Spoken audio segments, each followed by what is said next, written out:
Anticoagulants, commonly referred to as blood thinners, are chemical substances that prevent or reduce coagulation of blood, prolonging the clotting time. Some of them occur naturally in blood-eating animals such as leeches and mosquitoes, where they help keep the bite area unclotted long enough for the animal to obtain some blood. As a class of medications, anticoagulants are used in therapy for thrombotic disorders. Oral anticoagulants, OATs, are taken by many people in pill or tablet form, and various intravenous anticoagulant dosage forms are used in hospitals. Some anticoagulants are used in medical equipment, such as test tubes, serum separating tubes, blood transfusion bags, and dialysis equipment. Anticoagulants are closely related to antiplatelet drugs and thrombolytic drugs by manipulating the various pathways of blood coagulation. Specifically, antiplatelet drugs inhibit platelet aggregation, clumping together, whereas anticoagulants inhibit the coagulation cascade by clotting factors that happens after the initial platelet aggregation. Common anticoagulants include warfarin and heparin. Medical uses. The use of anticoagulants is a decision based upon the risks and benefits of anticoagulation.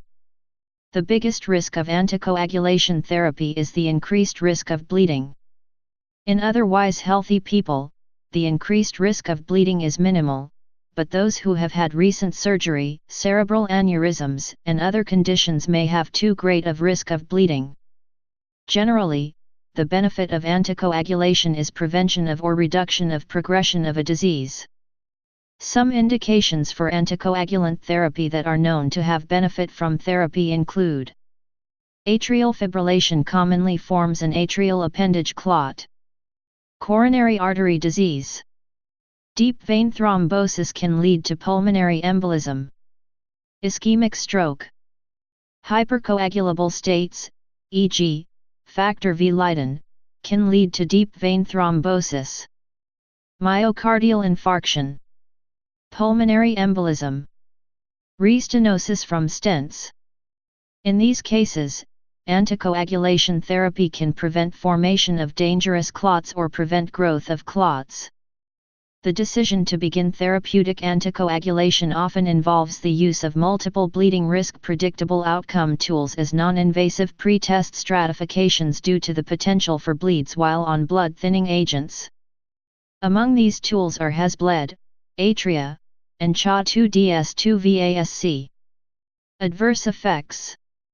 Patients aged 80 years or more may be especially susceptible to bleeding complications, with a rate of 13 bleeds per 100 person-years.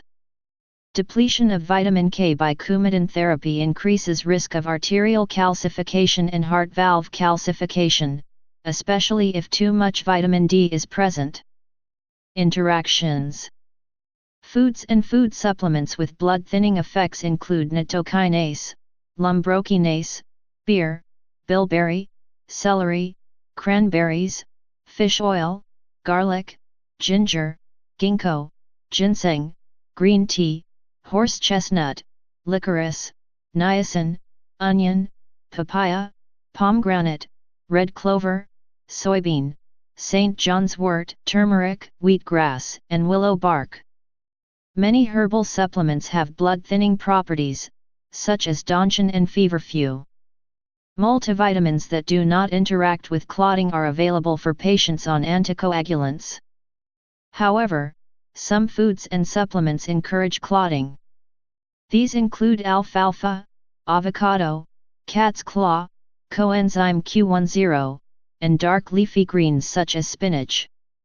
Their intake should be avoided whilst taking anticoagulants or, if coagulability is being monitored, their intake should be kept approximately constant so that anticoagulant dosage can be maintained at a level high enough to counteract this effect without fluctuations in coagulability.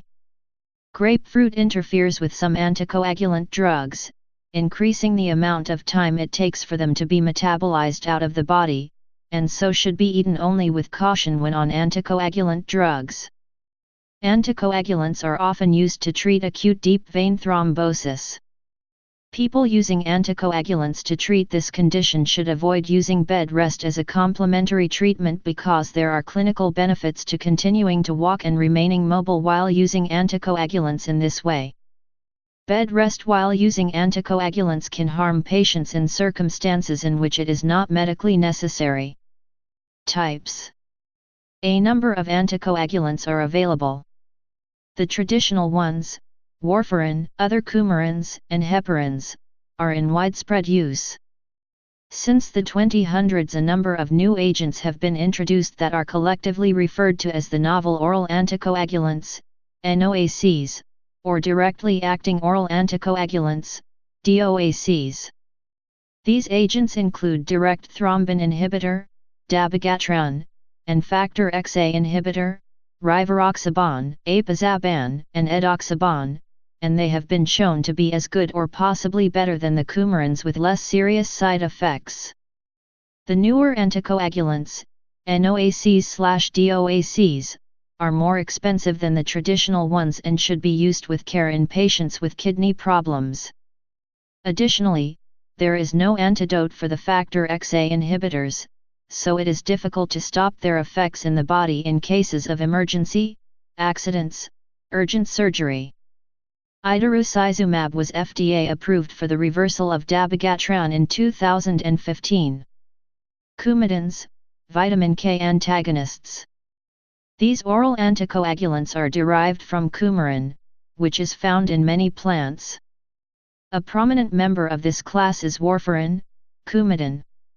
It takes at least 48 to 72 hours for the anticoagulant effect to develop.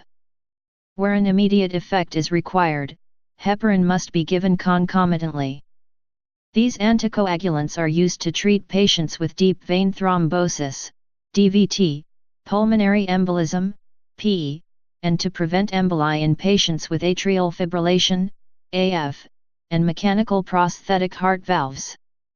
Other examples are acinocumarol, fenprocumin, atramentin, and fenindian. The coumarins brodifacoum and difenacum are used as rodenticides, but are not used medically. Heparin and derivative substances. Heparin is a biological substance, usually made from pig intestines. It works by activating antithrombin 3, which blocks thrombin from clotting blood. Heparin can be used in vivo, by injection, and also in vitro to prevent blood or plasma clotting in or on medical devices. In venipuncture, Vacutainer brand blood collecting tubes containing heparin usually have a green cap. Low molecular weight heparin. Low molecular weight heparin, a more highly processed product, is useful as it does not require monitoring of the APTT coagulation parameter and has fewer side effects. Synthetic pentasaccharide inhibitors of factor XA. Fondaparinux is a synthetic sugar composed of the 5 sugars, pentasaccharide, in heparin that bind to antithrombin. It is a smaller molecule than low molecular weight heparin. Idraparinux. Novel oral anticoagulants. Non-vitamin K antagonist oral anticoagulants, NOACs, inhibit clot formation and unlike warfarin are not vitamin K antagonists. The abbreviation has also been explained as novel oral anticoagulants. The most commonly prescribed NOACs are dabigatran, rivaroxaban, and apixaban. Compared to warfarin, NOACs have a rapid onset action and relatively short half-lives, hence, they carry out their function more rapidly and effectively, and allow for drugs to quickly reduce their anticoagulation effects. Routine monitoring and dose adjustments of NOACs is less important than for warfarin, as they have better predictable anticoagulation activity. Both NOACs and warfarin are equivalently effective, but NOACs are less influenced by diet and medications compared to warfarin. However, there is presently no countermeasure for most NOACs unlike in warfarin. Nonetheless, the short half-lives of NOACs will result in its effects to swiftly recede. A reversal agent for dabigatran, idarucizumab, is currently the only NOAC reversal agent approved for use by the FDA. NOACs are a lot more expensive than warfarin, after having taken into consideration the cost of frequent blood testing associated with warfarin. Direct factor XA inhibitors. Drugs such as rivaroxaban, apixaban, and edoxaban work by inhibiting factor XA directly, unlike the heparins and fondaparinux, which work via antithrombin activation. Also betrixaban from Portola Pharmaceuticals, Direxaban, YM150, from Astellas, and more recently letaxaban, TAC 442, from Takeda, and aribaxaban, PD034892, from Pfizer. The development of Direxaban was discontinued in September 2011, in a trial for prevention of recurrences of myocardial infarction in top of dual antiplatelet therapy, DAPT. The drug did not demonstrate effectiveness and the risk of bleeding was increased by approximately 300%. The development of letaxaban was discontinued for acute coronary syndrome in May 2011 following negative results from a Phase 2 study. Direct thrombin inhibitors. Another type of anticoagulant is the direct thrombin inhibitor. Current members of this class include the bivalent drugs Heparin, Lepiridin, and Bivalirudin, and the monovalent drugs Argatroban and Dabigatran. An oral direct thrombin inhibitor, Zymligatran, Xanta, was denied approval by the Food and Drug Administration, FDA, in September 2004 and was pulled from the market entirely in February 2006 after reports of severe liver damage and heart attacks. In November 2010, Dabigatran was approved by the FDA to treat atrial fibrillation. NOAC relevance to dental treatments. With regards to NOAC medication and invasive dental treatments, there has not been enough clinical evidence and experience to prove any reliable side effects, relevance, or interaction between these two. Further clinical prospective studies on NOACs are required to investigate the bleeding risk and hemostasis associated to surgical dental procedures. Recommendations of modifications to usage/dosage of NOACs prior to dental treatments are made based on the balance of likely effects of each option of each procedure, and also the individual's bleeding risks and renal functionality. With low bleeding risk of dental procedures, it is recommended that NOAC medicine still be taken by the patient as per normal, so as to avoid increase in the risk of thromboembolic event. For dental procedures with a higher risk of bleeding complications, the recommended practice is for patient to miss or delay a dose of their NOAC before such procedures so as to minimize the effect on thromboembolic risk. Antithrombin protein therapeutics. The antithrombin protein itself is used as a protein therapeutic that can be purified from human plasma or produced recombinantly, for example, Heparin, which is produced in the milk of genetically modified goats. Antithrombin is approved by the FDA as an anticoagulant for the prevention of clots before, during, or after surgery or birthing in patients with hereditary antithrombin deficiency. Other types of anticoagulants. Many other anticoagulants exist, for use in research and development, diagnostics, or as drug candidates. Batroxoban, a toxin from a snake venom, clots platelet-rich plasma without affecting platelet functions, lyses fibrinogen. Hemantin is an anticoagulant protease from the salivary glands of the giant Amazon leech, Hemanteria gillianii. Vitamin E. Coagulation inhibitor measurement. A Bethesda unit, bulletin, is a measure of blood coagulation inhibitor activity. It is the amount of inhibitor that will inactivate half of a coagulant during the incubation period.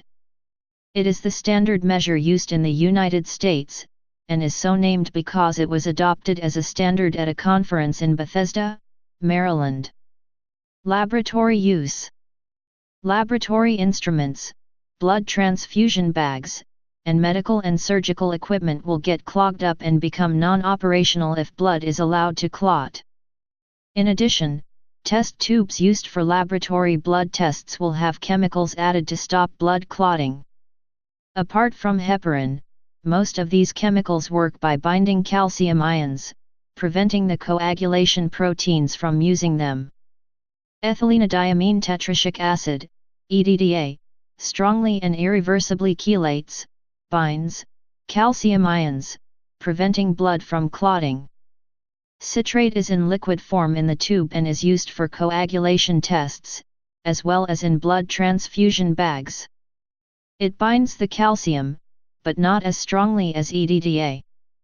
Correct proportion of this anticoagulant to blood is crucial because of the dilution, and it can be reversed with the addition of calcium. It can be in the form of sodium citrate or acid citrate dextrose. Oxalate has a mechanism similar to that of citrate. It is the anticoagulant used in fluoride oxalate tubes used to determine glucose and lactate levels. Please subscribe and thanks for watching.